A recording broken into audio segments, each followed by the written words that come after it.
नमस्कार, मैं रजनीश पचौरी आपका इस इंग्लिश चैनल पर स्वागत करता हूं। चैनल का नाम आप जानते हैं सभी, इंग्लिश विद पचौरी सर। चलिए आइए बात करते हैं। कल हमने देखा था, पिछली क्लास में हम देख रहे थे प्रेजेंट इंडेफिनिट के बारे में हमने बात की थी, और उसके साथ एस, ई एस और आई ई एस हम वर्ब में किस प्रकार से लगाते हैं, कब लगाते हैं, ये हमने देखा। और कौन सा नाउन सिंगुलर होता है या प्लूरल होता है, उसे प्लूरल बनाने के लिए हमें क्या करना पड़ता है, ये सारी चीज़ हमने कल की क्लास में यानी पिछली क्लास में हमने देखा था। Today we are going to discuss about next topic about present indefinite. अब हम दोबारा से प्रेजेंट इंडेफिनिट का वही टॉपिक प्रेजेंट इंडेफिनिट का है, और उसका अगला पार्ट है जिसके बारे में हम बात करने जा रहे हैं। वो ऊपर लिखा हुआ है नेगेटिव सेंटेंसेस, यानी नकारात्मक जो वाक्य होते हैं वो किस प्रकार से बनते हैं, और उनमें एस और ई एस किस प्रकार से आप लगाते हैं या नहीं लगाते हैं, ये सारा डिस्कस हम करेंगे इसमें। तो पिछली क्लास में हमने जो देखा था वो था अफर्मेटिव, प्रेजेंट इंडेफिनिट का अफर्मेटिव देखा था। और उसके बाद में जो हमने देखा वो देखा एस, ई एस और आई ई एस हम किस वर्ब में किस स्थिति में लगाते हैं, और कोई नाउन या सिंगुलर है तो उसे प्लूरल बनाने के लिए हम किस प्रकार से उसे प्लूरल बनाते हैं, ये हमने देखा था। लेकिन आज हम जो बात करने जा रहे हैं वो नेगेटिव की बात करने जा रहे हैं। तो देखेंगे नेगेटिव लिखा है नेगेटिव सेंटेंसेस, आज हम इसकी बात करेंगे और इसमें देखेंगे कि किस प्रकार से हमें ये सेंटेंस बनाना है। सबसे पहले हम रूल नंबर 2 यहाँ पर लिखा हुआ है, हमने रूल नंबर 1 देखा था प्रेजेंट इंडेफिनिट के अफर्मेटिव में, इसलिए मैंने यहाँ पर रूल नंबर 2 डाल दिया है, क्योंकि ये हम आज जो बात कर रहे हैं वो नेगेटिव की है। चलिए तो देखेंगे नेगेटिव का। देखिए रूल क्या है, सबसे पहले सब्जेक्ट होगा, उसके बाद में डू और डज, यानी सब्जेक्ट यानी कर्ता के अनुसार डू और डज का प्रयोग करेंगे। यदि कर्ता सिंगुलर है, एक वचन है, तो हम डज का प्रयोग करेंगे, और यदि कर्ता एक वचन नहीं है तो हम डू का प्रयोग करेंगे। और पिछली क्लास में मैंने आपको बता दिया है कि सिंगुलर क्या होता है और प्लूरल क्या होता है। चलिए तो यहाँ पर सब्जेक्ट के अनुसार हम सिंगुलर है सब्जेक्ट तो डज लगा देंगे, और सब्जेक्ट प्लूरल है तो हम डू का प्रयोग कर देंगे। उसके बाद यदि वाक्य नेगेटिव है तो नेगेटिव में नोट लगा देंगे। यहाँ लिखा है V1, V1 का मतलब वर्ब की फर्स्ट फॉर्म, बेस फॉर्म का प्रयोग करेंगे। और उसके बाद में ऑब्जेक्ट कर्म है तो हम उसकी बात करेंगे। और ये लिखा है कंप्लीमेंट, कंप्लीमेंट का मतलब होता है पूरक। यहाँ पर हम जो बात करने जा रहे हैं कंप्लीमेंट का मतलब अदर वर्ड, यानी ऑब्जेक्ट के बाद में जो भी अदर वर्ड होंगे वो हम सबसे लास्ट में, एट लास्ट में लगा देंगे। तो हम ये बात करेंगे। देखिए आप देख रहे होंगे यहाँ पर ये वर्ब जो है इसके साथ आज हम एस, ई एस और आई ई एस की बात नहीं कर रहे। क्यों नहीं कर रहे? क्योंकि ऊपर आपने डज नॉट देखा हुआ है, डू नॉट और डज नॉट। तो जब नेगेटिव वाक्य होंगे और डज नॉट का, डू नॉट का प्रयोग हो, वैसे तो डू नॉट के साथ तो कोई मतलब ही नहीं है एस और ई एस का, तो डज नॉट का जब प्रयोग होगा तो वर्ब में S, E S, I S हम नहीं लगाएंगे। ठीक है, चलिए तो देखते हैं। ये लिखा है जब subject third person singular number में होता है। जब सब्जेक्ट कौन हो, ये सब्जेक्ट जो है थर्ड पर्सन सिंगुलर नंबर में हो। थर्ड पर्सन का मतलब जो भी अदर व्यक्ति है वो सिंगुलर नंबर में हो, नंबर में होता है तब हम डज नॉट लगाते हैं। सिंगुलर नंबर में हो तब हम डज नॉट लगाते हैं। और ये कह रहा है अन्य सब्जेक्ट के साथ हम डू नॉट का प्रयोग करते हैं, यानी थर्ड पर्सन को, सिंगुलर को छोड़कर। अब देखिए थर्ड पर्सन सिंगुलर ये लिखा हुआ है, थर्ड पर्सन सिंगुलर ये लिखा हुआ है, जैसे ही, सी, इट या किसी का नाम। और नीचे मैंने ये लिख दिया है रिलेशन। रिलेशन मतलब किसी से वाक्य में ऐसा कोई वाक्य आ जाता है जिसमें रिलेशन के बारे में इंडिकेट करता है शब्द। एक कोई शब्द है वाक्य में, वो रिलेशन को इंडिकेट कर देता है। लेकिन ध्यान रखें, मैंने ये पिछली क्लास में बता दिया है, वाक्य में किसी का नाम आ रहा है तो नाम यदि एक ही व्यक्ति का है, उस वाक्य में एक ही व्यक्ति के बारे में बात की गई है तो वो सिंगुलर होगा। और यदि नाम या दो प्रकार से एक वाक्य में दो नाम आ जाते हैं और प्रेजेंट इंडेफिनिट का है तो वाक्य वो प्लूरल में पहुंच जाता है, क्योंकि दो व्यक्ति हो गए, वो सिंगुलर नहीं रहा। उसका भी नियम वैसे होता है, आगे चल के हम जब डीप में, अभी बेस हम लेके चल रहे हैं, लेकिन आगे चल के हम जब बात करेंगे तो ये आप देखेंगे वहाँ पर भी हम क्या रूल इसके लिए लगाते हैं। अगला है रिलेशन। रिलेशन मैंने पिछली क्लास में बहन है ना, ब्रदर और mother, uncle, aunt, grandmother, grandfather, यदि ये शब्द आते हैं और ये एक ही व्यक्ति में है, एक ही व्यक्ति के बारे में बता रहे हैं, तो वो रिलेशन ही तो है। और क्या है, वाक्य देखते हैं। वैसे नोट में एक चीज लिख लें, मैन वर्ब में SES नहीं लगता है, यानी नहीं लगा सकते हम। मैन वर्ब में SES नहीं लगा सकते। क्यों नहीं लगा सकते? क्योंकि यहाँ पर डज नॉट का प्रयोग करेंगे। किसका प्रयोग करेंगे? डज नॉट का प्रयोग करेंगे। तो पहला है, वह मंदिर नहीं जाता है। अब देखिए, वह कौन है? जाता है का मतलब कोई व्यक्ति है, लड़का है, मेल की बात हो रही है, फीमेल नहीं है। वह है, तो वह का मतलब ही, देखेंगे आप, ही। अब देखिए रूल क्या कह रहा है, सब्जेक्ट, उसके बाद में डू या डज, कर्ता के अनुसार। अब ये सिंगुलर है, ये थर्ड पर्सन सिंगुलर है, तो सिंगुलर साथ हम क्या लगाते हैं, आपने ये पढ़ लिया है, third subject third person singular हो, नंबर होता तो डज नॉट का प्रयोग करते हैं। हमने ये पढ़ा, subject third person singular number में होता है तो डज नॉट का प्रयोग करते हैं। तो और सिंगुलर ये लिखे हुए हैं, तो ये उनमें से ही है, ही। अब ही आ गया तो यहाँ पर हम डज का प्रयोग करेंगे, डज। और डज के साथ हम क्या लगाएंगे? नॉट। क्या लगाएंगे? नॉट। बस इस नियम को देखते चलो, वाक्य बन जाएगा। उसके बाद क्या लेंगे? B1, वर्ब की फर्स्ट फॉर्म। तो वर्ब क्या है इसमें? जाता, जाता है, ये वर्ब है। तो ही does not go, he does not गो। अब देखिए उसके बाद ऑब्जेक्ट, यानी जाता कहां पर है, तो उस जगह का नाम जोड़ देंगे, टू। कहां? Temple. He does not go to temple, यानी वह मंदिर नहीं जाता। He does not go to temple. समझ में आ गया? चलिए अगला देखेंगे। अब यहां गो में ES नहीं आएगा क्योंकि ये डज लगा हुआ है, नहीं आएगा, नेगेटिव है। अगला है, वे अस्पताल नहीं जाते हैं। अब देखिए ये क्या कह रहा था, subject third person singular number में होता है तो डज नॉट लगाते हैं, अन्य के साथ क्या लगाते हैं? डू नॉट लगाते हैं। अब देखिए बे, बे का मतलब आप जानते हैं अंग्रेजी में, बे का मतलब होता है दे। क्या होता है? दे। अब इनमें से आपको सिंगुलर पर्सन ये जो है, इनमें आपको कहीं दे दिखाई दे रहा है? नहीं दे रहा, क्योंकि दे सिंगुलर नहीं है, दे क्या है? प्लूरल है। प्लूरल है, इसका मतलब ये वाला रूल चलेगा, ये वाला रूल चलेगा। तो क्या लगाएंगे? दे डू नॉट, कहां?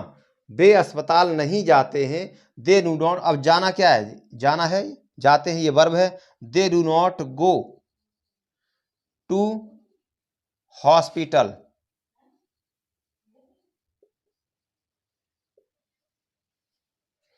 वे अस्पताल नहीं जाते हैं, तो बे का मतलब they do not go to hospital.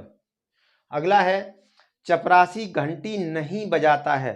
देखिए चपरासी, अब यहां नाम तो नहीं आया, उसके पद का नाम आ गया, तो चपरासी को क्या बोलते हैं? The peon, the peon. अब देखिए चपरासी नहीं बजाता, ये शब्द भी बता रहा है कि ये व्यक्ति सिंगुलर है। आप अपने बे, बे मंदिर, क्या आप ऐसे बोलेंगे बे मंदिर नहीं जाता है? तो बोलेंगे नहीं, बे मंदिर नहीं जाते हैं। ते हैं का मतलब ये क्लियर कर रहा है कि व्यक्ति एक नहीं है, बेशक वो एक हो, लेकिन शब्द ये बता रहा है कि वो एक नहीं है। ऐसे ही चपरासी घंटी नहीं बजाता है, तो शब्द क्या बता रहा है? कोई व्यक्ति सिंगुलर है। तो द पियोन डज नॉट, बजाना क्या होता है? Ring, the peon does not ring the bell, ring the bell. ये आपने बना दिया। अब पियोन, देखिए यहाँ पर एक व्यक्ति के पद की बात की गई है, उसका एक पद है चपरासी, तो वो सिंगुलर है यहाँ पर।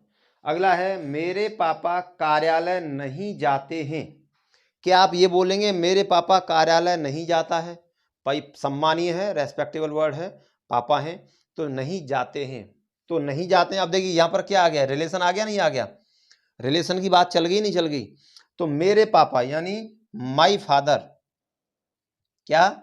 My father, my father. पापा एक हैं, पापा किसी के चार पांच तो होते नहीं है। वैसे आजकल का ट्रेंड ये चल रहा है कि घर में छोटे पापा, बड़े पापा, बीच के पापा, मोटे पापा, पतले पापा, ये बहुत सारे पापा हैं, लेकिन रियल में जो फादर हैं वो तो एक ही होते हैं। कह देते हैं, चाचा को भी पापा कह देते हैं, ताऊ को भी कह दिया, तो लेकिन पापा, मेरे पापा कहाँ नहीं जाते? कार्यालय नहीं जाते। तो पापा तो एक है ना, माई फादर। अब एक है तो इसका मतलब सिंगुलर है, माई फादर डज। मैंने क्या बताया था? रिलेशन। मैंने इसलिए लिख दिया है ही सी इट, किसी का नाम या रिलेशन वाला वर्ड भी आ जाए तो वो सिंगुलर माना जाता है। लेकिन रिलेशन मैंने आपको ये बता दिया, रिलेशन में एक ही व्यक्ति हो रिलेशन ये भी है जैसे पेरेंट और पेरेंट्स। तो पेरेंट क्या है, पेरेंट या तो मम्मी या पापा दोनों में से एक होगा, और पेरेंट्स ये भी तो रिलेशन है। पेरेंट्स हो गया तो मम्मी पापा दोनों आ गए, उसमें दोनों की बात हो गई, तो पेरेंट्स शब्द वो सिंगुलर नहीं रहा, उसमें एस लग गया, वो दोनों की बात हो गई। तो ये हर जगह नहीं होगा रिलेशन भी, ध्यान रखें। रिलेशन में भी कोई व्यक्ति, वाक्य के अनुसार देखें कि व्यक्ति अकेला है, एक के बारे में बात चल रही है, वो आप समझ लेंगे। तो यहाँ पापा तो एक ही, my father does not, not लगा देंगे, माई फादर डज नॉट, और कहाँ नहीं जाते हैं, does not go, go to, कार्यालय को क्या बोलते हैं, office, my father does not go to office. समझ में आ गया। राम का भाई शतरंज नहीं खेलता है। देखिए शतरंज कौन नहीं खेलता है, राम नहीं, राम का भाई। अब यहाँ काकी के शब्द इस प्रकार के जब आ जाते हैं तो आपको यहाँ पर बनाना राम का भाई, राम्स, ये एपोस्ट्रोफी एस बोलते हैं इसे, और इसका मतलब काकी के से होता है। अब यहाँ पर ऑफ का प्रयोग तो हम करेंगे नहीं, तो राम्स का मतलब होता है राम का, राम्स का मतलब राम का, मोहंस मोहन का, सोहंस सोहन का, है ना। तो राम्स ब्रदर, राम्स ब्रदर, राम का भाई शतरंज नहीं खेलता है, खेलता है मतलब राम्स ब्रदर। अब भाई तो एक है ना, राम का भाई आ गया रिलेशन, राम का भाई यानी एक भाई। अब तुम सोच रहे हो एक भाई की बात कहाँ चल रही है, खेलता, यानी खेलता का मतलब ता है। यदि एक से ज्यादा होंगे तो ये कहेंगे राम के भाई जो हैं वो शतरंज नहीं खेलते हैं, वो दो दो भाई हैं, तीन हैं, जो भी हैं, लेकिन नहीं खेलता है इसका मतलब कोई एक ही भाई है, उसकी बात चल रही है। तो राम्स ब्रदर जब बात चल रही है एक की, तो हम does not, Ram's brother does not, और खेलना क्या होता है, प्ले, खेलना क्या होता है, play, play chess, Ram's brother does not play chess, ये था। अब है लास्ट में लिखा है हम क्रिकेट नहीं खेलते। हम का मतलब वी, हम का मतलब वी का मतलब हम एक से ज्यादा हैं, कई हैं, तो कई हैं तो इसका मतलब वो इनमें तो है नहीं, तो ये तो सिंगुलर थे, तो वो जब इनमें नहीं है, इनके बाहर है, वो प्लूरल है। यदि ये है तो वो सिंगुलर है, इनके बाहर है वो प्लूरल है। तो हम का मतलब वी हम क्रिकेट नहीं खेलते हैं, तो वी यानी इसमें है तो सिंगुलर है, इससे बाहर है तो प्लूरल है, और प्लूरल के साथ हम क्या लगाते हैं, ये लगाते हैं। तो we do not play, we do not play क्या, cricket, we do not play cricket, यानी हम क्रिकेट नहीं खेलते हैं। तो आपने क्या देखा, आज हमने नेगेटिव सेंटेंस की बात की, और ध्यान रखें यहाँ पर वर्ब की फर्स्ट फॉर्म में एस ई एस या आई ई एस का प्रयोग नहीं करेंगे। रूल ये सामने लिखे हुए हैं, और आप इन्हें रूल को देखें और समझें, और रूल को नोट करके फिर वाक्य बनाएं। और इस प्रकार का अभी नेगेटिव का ये चल रहा है यहाँ पर, अभी मैं और आगे बताऊंगा नेगेटिव में और क्या क्या, जब मैं इंटेरोगेटिव भी करा दूंगा। अभी मैं अगला पोर्शन लेके आऊंगा इंटेरोगेटिव का, उसके बाद यानी प्रेजेंट अफर्मेटिव कर गया, प्रेजेंट का नेगेटिव ये कर लिया, और इंटेरोगेटिव कर लेंगे, तीनों जब कर लेंगे उसके बाद फिर मैं एक चौथा, इसी की चौथी क्लास लेकर आऊंगा, चौथी, वो चौथी क्लास में आप सब फिर मिक्सअप करके कराऊंगा, अफर्मेटिव, नेगेटिव, इंटेरोगेटिव, और इनमें से जो कोई छूट गया हो उसको बीच में ले आऊंगा। सारा डाउट की, जैसे नेवर वाले वाक्य भी नेगेटिव होते हैं, सेल्डम लगा देते हैं, वो भी नेगेटिव में आ जाते हैं। तो ये सारी चीजें आपको मैं आगे चल के लास्ट जब कंबाइन करके जब तीनों का, तब मैं इसके बारे में आपको बताऊंगा। फिलहाल आप ये देख लेंगे कि ये रूल आप पढ़ेंगे, और ये कह रहा है third person he see it, किसी का नाम, और रिलेशन, रिलेशन मैंने आपको बता दिया, जैसे राम का भाई ये भी रिलेशन हो गया, है ना, मेरे पापा ये भी रिलेशन हो गया, और व्यक्ति सिंगुलर चपरासी, किसी पद पे कोई बात चल रही हो एक है तो वो भी सिंगुलर माना जाएगा। बाकी ही सी इट किसी का नाम हो वो सिंगुलर होता है। तो ये हमने देखा आज नेगेटिव के बारे में बात की, और रूल ये लिखा हुआ है, समझ लिया होगा आपने। और बाकी यदि कोई दिक्कत आती है तो आप कमेंट के माध्यम से पूछें, कमेंट करें और मुझे पूछें यदि किसी प्रकार का। देखिए कोई अब डाउट नहीं है, नाउन मैंने आपको करा दिए, नाउन से पूछ लें। मैंने आपको प्रेजेंट के दो करा दिए, एक आपको अफर्मेटिव करा दिया और एक आज नेगेटिव करा दिया, एस या ई एस आई एस वो मैंने आपको करा दिया। इससे संबंधित यदि आपका कोई क्वेश्चन है तो आप पूछ सकते हैं, आप कमेंट के माध्यम से, आपको कोई डाउट होता है तो।